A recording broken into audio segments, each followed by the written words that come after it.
বছর আগে ৩৪ বছরের এই মানুষটি ২ ঘন্টারও কম সময়ে ৪২ কিলোমিটার দৌড়ে একটি নতুন ইতিহাস লিখেছে, নিজের নামে একটি ওয়ার্ল্ড রেকর্ড তৈরি করেছে।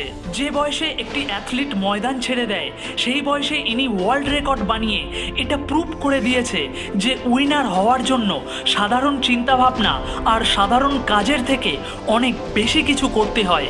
যদি বড় হতেই হয় তাহলে সমুদ্রের মতো বিশাল হও, যাতে লোকেদের ছক্কা ছাড়িয়ে যায় তোমার ক্ষমতা মাপতে গিয়ে। বন্ধু, কঠিন পরিস্থিতিতে কিছু মানুষ নিজে ভেঙে পড়ে আর কিছু মানুষ রেকর্ড ভেঙে ফেলে। আর যারা রেকর্ড ভেঙে ফেলে তাদেরকে দেখে সারা দুনিয়া অনুপ্রেরণা নেয়। এখানে 95% মানুষ দুনিয়া দেখতে আসে আর সিরেফ 5% মানুষ দুনিয়াকে দেখাতে আসে। তোমার স্বপ্ন কি? দুনিয়াকে দেখা নাকি দুনিয়াকে কিছু দেখানো?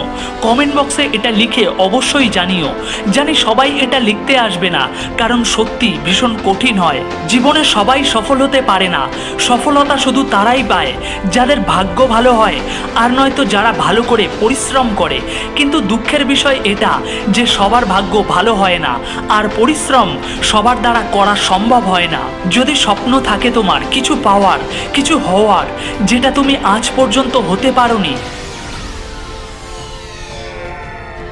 তাহলে তোমাকে আজ থেকে সেটাই করতে হবে যেগুলো এখনো পর্যন্ত তুমি শুরু করোনি। মনে রাখিস ভাই, যদি তোর সামনে প্রবলেম অনেক বড় হয়, তাহলে তার পিছনে এর থেকেও বড় সফলতা অপেক্ষা করছে তোর জন্য। কারণ যে মানুষগুলো দিনরাত এক করে দেয় নিজের স্বপ্নের জন্য, সমস্ত কিছু ভুলে যায় নিজের লক্ষ্যের জন্য, তাদের ভাগ্যের দরজা চিরকাল বন্ধ থাকে না। জীবনে যা কিছুই পেতে চাও সেগুলো পাওয়ার জন্য নিজেকে প্রস্তুত করো, আর সেটা করা এখনই শুরু করো। কখনো ভিড়ের মধ্যে নিজেকে হারিয়ে ফেলো না, তবে ভিড় জমে যাবে এরকম কিছু কাজ অবশ্যই করো। নিজের জন্য না হলেও সেই মানুষগুলোর জন্য করো যারা তোমাকে অসফল হতে দেখে মজা পায়, হাসতে থাকে। আর হ্যাঁ, বড় হতে হলে তোমাকে পরিশ্রম করতেই হবে। এই দুনিয়াতে এমন কোনো মানুষ নেই যার জীবনে কোনো সমস্যা নেই, আর না এখানে এমন কোনো সমস্যা আছে যার কোনো সমাধান নেই। কারণ লক্ষ্য সেটা যত দূরেই থাকুক না কেন, সেখানে পায়ে হেঁটে পৌঁছানোও সম্ভব। নিজের চিন্তাভাবনাকে এতটাই উঁচু রাখো যে লোকেরা তোমার ভাবনাকে শুনে ভাবতে বসে যায়। পিঁপড়ে খুবই ক্ষুদ্র একটা প্রাণী, কিন্তু এদের সংকল্প মানুষের থেকে অনেক বেশি দৃঢ়। একবার যদি লক্ষ্য স্থির করে নেয়, তাহলে এদের পথে বাধা দিয়ে দেখো, এরা তোমাকেও টপকে বেরিয়ে যাবে। বন্ধু, গরম না মে মাসে থাকে না জুন মাসে, গরম তো আমাদের জেদের মধ্যে থাকে। আর এই জেদের মধ্যেও জীবন থাকা দরকার।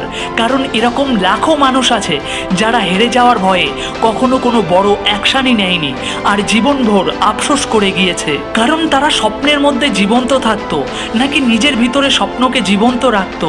কারণ তাদের মধ্যে ভয় ছিল যে তারা হেরে যাবে না তো। আর এই ভয়ের সাথে জেতার একটাই উপায় আছে, এটাকে দেখা মাত্রই তুমি একে শেষ করে দাও।